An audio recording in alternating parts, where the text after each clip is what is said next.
कल बच्चों आपको निगेटिव सेंटेंस के बारे में समझाया गया था। ठीक है, हैज, हैव और हैड के निगेटिव सेंटेंस। हाँ सर। है ना। आज आपको उसी के इंटेरोगेटिव सेंटेंस समझाएंगे। तो यहाँ पर हमने इंटेरोगेटिव सेंटेंस लिख दिया है, जिसको हिंदी में हम प्रश्नवाचक वाक्य कहते हैं। बात समझ आ रही सबके? Yes sir. इसका पैटर्न हमारा है, सबसे पहले हैव और हैड। पैटर्न में सबसे पहले इन तीन में से आप वाक्य के अनुसार हैड या हैव या हैड का एक का प्रयोग करेंगे। ठीक है। इसके बाद सब्जेक्ट प्लस इसके बाद ऑब्जेक्ट। ठीक है। चलिए हम एग्जाम्पल के तौर पर इसको समझते हैं। एग्जाम्पल फर्स्ट हमारा क्या हुआ है, पुस्तक रखता है। देखिए, जब क्या शब्द पहले होता है वाक्य में, सर्वप्रथम क्या शब्द होता है, तो हम क्या की अंग्रेजी उसकी सहायक क्रिया से, मतलब उसकी क्रिया से बनाते हैं। ठीक है। क्या की अंग्रेजी नहीं लगाएंगे। वैसे व्हाट मीन्स क्या होता है, होता नहीं होता, लेकिन जब वाक्य में सर्वप्रथम क्या होता है तो हम क्या की अंग्रेजी नहीं बना करके वाक्य की शुरुआत जो है वो क्रिया से करते हैं। कर्ता देखेंगे, कर्ता अगर हमारा एक वचन में है तो हम यहाँ पर हैज का प्रयोग करेंगे। ठीक है। Yes sir.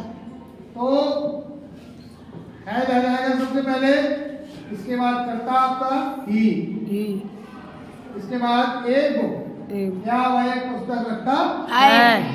बात समझ आ गई सबके? Yes sir. इतना क्लियर हुआ नहीं हुआ? Yes sir. चलिए दूसरा एग्जाम्पल समझते हैं। क्या तुम एक टोपी रखते हो, तो क्या की अंग्रेजी वही क्या पहले आ गया है, उसकी अंग्रेजी नहीं बनाएंगे। हाँ सर। वाक्य की शुरुआत अपनी क्रिया से करेंगे, कर्ता के अनुसार क्रिया लगाएंगे। तो यहाँ पर तुम करता है यू, तो क्रिया हमारी हैव लगेगी। क्या लगेगी?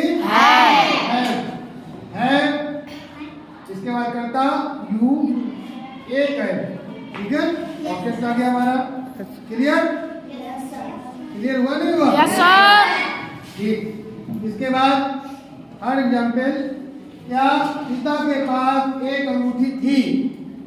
अब ये पास्ट टेंस का वाक्य आ गया, था थी आया, आया नहीं आया? Yes sir. लास्ट में देखा करो, था आया है, थी आया है, थे हैं, तो समझाओ ये हमारा टेंस जो है वो पास्ट टेंस में पहुंच गया।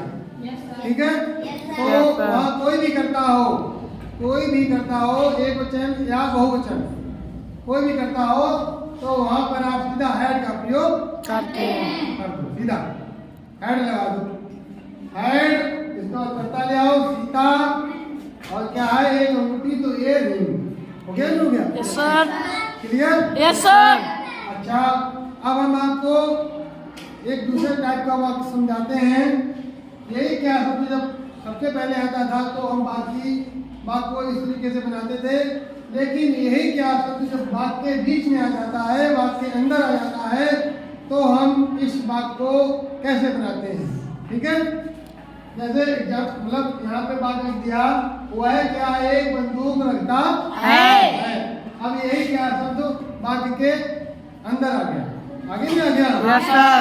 जब प्रश्नवाचक शब्द वाक्य के बीच में आता है, वाक्य के अंदर आता है, तो हम उसकी अंग्रेजी सबसे पहले लगाते हैं, बना लेते हैं। ठीक है। Yes sir. वर्ड जो इंट्रोगेटिव वर्ड होता है, प्रश्नवाचक शब्द होता है, तो हम उसकी अंग्रेजी सबसे पहले बना लेते हैं। तो क्या की अंग्रेजी हम सबसे पहले बना लेंगे। ठीक है। Yes sir. तो क्या की अंग्रेजी क्या होती है? वाट सबसे पहले हमने लिख लिया। Yes sir. अब हम कर्ता देखेंगे। कर्ता हमारा कैसा है, वह एक वचन में है और सेंटेंस हमारा प्रेजेंट इंडेफिनिट में है ना? मतलब प्रेजेंट में है। कैसा है? प्रेजेंट टेंस में है। तो हम वह के साथ में हमारी क्रिया जो है वो हैज लगेगी। क्या लगेगी? हैज। तो व्हाट हैज इसके बाद करता ले आओ ही और एक गन, एक बंदूक है ना, एक गन हो गया, हो गया क्लियर? Yes sir. अच्छा, और दूसरी तरफ से एक और समझिए, जैसे मान लीजिए इंट्रोगेटिव भी है और नेगेटिव भी आ गया वाक्य हमारा, नॉट का प्रयोग कहाँ पे करेंगे? समझ रहे हैं? नॉट का प्रयोग अगर इंट्रोगेटिव भी है वाक्य और प्लस नेगेटिव भी है तो हमें नॉट का प्रयोग कहाँ पे करना है? समझ रहे हैं? तो हमें नॉट का प्रयोग हमेशा कर्ता के बाद करना चाहिए। करना होता है। कहाँ पे करना है? जैसे मान लीजिए हमने इसी बात को पढ़ लिया, क्या वह एक पुस्तक नहीं रखता है, समझ लिया कि क्या वह एक पुस्तक नहीं रखता है, तो इसको बात कैसे बनाएंगे? Had he Not not a A book. Book, हमेशा कर्ता के बाद नॉट का प्रयोग करता है। ठीक है? Yes sir. Clear? Yes sir. सबके समझ में आया? Yes sir.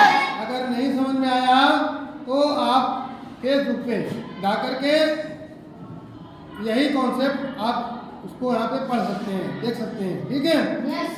ठीक है, वहाँ पर जा करके आप लाइक भी किया करो, कमेंट भी किया करो। ठीक है?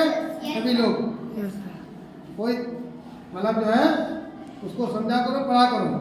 कोई चीज़ समझ में नहीं आए तो वहाँ पे समझ लो जा करके। ठीक है? सही।